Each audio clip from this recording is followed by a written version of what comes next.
Mine's on the speed versus safety and effectiveness. Dr. Fauci and Commissioner Hahn said in testimony last month that we're not risking safety to science. I think it's important the American people hear from each of you on your trials. And one, so this is the question, could you explain whether the unprecedented speed with which you are moving means sacrificing safety or efficacy?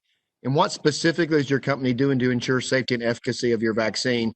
And in that, could you tell why you believe it's possible to bring a safe and effective COVID-19 vaccine to market in 12 to 18 months, when currently the fastest vaccine to be developed was mumps, and that took 4 years? So I'm just going to call on you, and I'm going to try to manage the time to make sure you all have a chance to answer. You each have about 45 seconds to answer that. But first, Dr. Pangalos.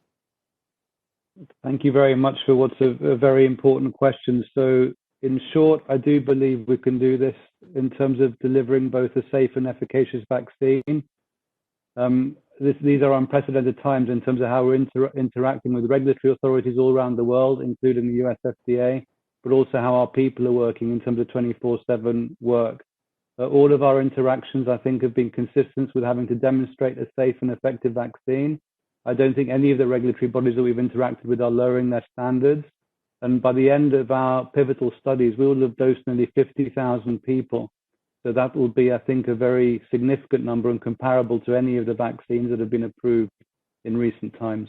Well, thank you, Dr. Dawoji. Sorry for the quick response, Dr. Dawoji. Thank you.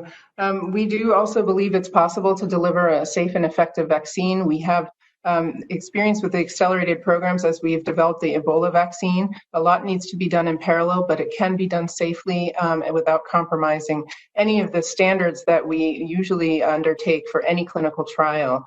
There may be a need to perform post-marketing surveillance, and we're working on a plan there to make sure that we continue to monitor safety, not only before licensure, but after, for the duration that's deemed appropriate by the regulators. So it will be an effort, and we will continue to monitor safety long-term, but it should be feasible to do this. Thank you. Dr. Gerberding? Thank you. Merck has a long experience, and science is a stern taskmaster in this regard. There is a lot we don't know about this virus, and there are some special safety concerns that really have to be watched for, including enhancement of the respiratory disease under this kind of immunologic pressure. So I think while we are fully prepared to move as quickly as we can through the things we can do in parallel and gearing up for manufacturing now at risk, we do not expect to be able to accelerate the safety assessment. And in fact, we're quite relieved that the FDA insisted upon applying the same high standards of safety and efficacy, even under these emergency conditions, that they would apply to any of the vaccines that we prosecuted in the past. Thank you very much. Also, now Dr. Hoge. Thank you, Congressman. I'd echo my colleagues' earlier comments. We do believe it's going to be possible to, in a safe way, bring forward an effective vaccine in 12 to 18 months. We have been working around the clock as an industry and as a company with colleagues outside of our company as well to make sure that we're doing this in an incredibly responsible way all the way through. So we have a full phase 1, phase 2, phase 3 program. And as been referenced before, we're following the FDA's guidance to conduct a 30,000 person full phase 3 program over the course of the fall. We hope that generates a robust body of data demonstrating the safety of the vaccine that can give the FDA and Americans confidence in its profile. Thank you very much. And Dr. Young. Thank you for the question. Pfizer is completely committed, as I think you've heard from my colleagues here in the panel, to ensuring the safety and effectiveness of any COVID-19 vaccine.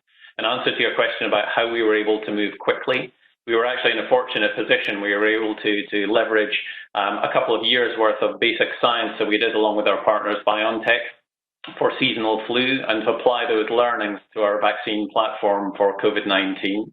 I want to underscore something that my colleagues have mentioned, which is I think the American public should take great confidence in the FDA's guidance, which I think clearly and very transparently lays out standards for both effectiveness, but importantly for safety.